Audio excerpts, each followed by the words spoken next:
We've got a good short question from Blind 5-year-old in San Francisco today.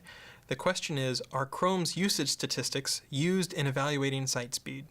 I'm not 100% sure about this one because I didn't get to check with the Chrome team before I came on to answer these questions, but I believe the answer is no, at least right now. So the sort of thing that Google's going to look at might be how fast do pages respond to Googlebot, if people have the toolbar installed and have the advanced features of the toolbar installed, we might look at those sorts of things. You can imagine doing static analysis of pages and sort of figure out how many images there are, how many are going to be able to load at once, all that sort of stuff. So there are a lot of ways to compute possible site speed as users would experience it. However, I don't think, and I haven't heard about anybody using Chrome's usage statistics in order to compute that. I do think that the way that the terms of service are written, we probably would be allowed to, because I think that we've said usage statistics could be used to improve Google's search quality, and improve Google's products. So I think that it would fall under the umbrella of something that would be allowed, but to the best of my knowledge, I don't think that we use Chrome in computing those site speed statistics.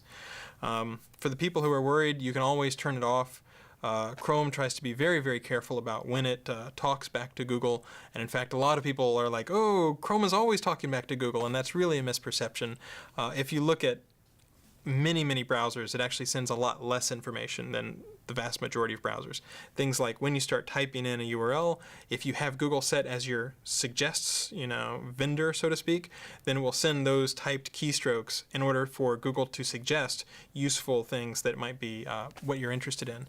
But even then, you can change who you send your suggest queries to, and Google only keeps something like 2% of those, and even then for something like 24 to 48 hours, and then we purge that.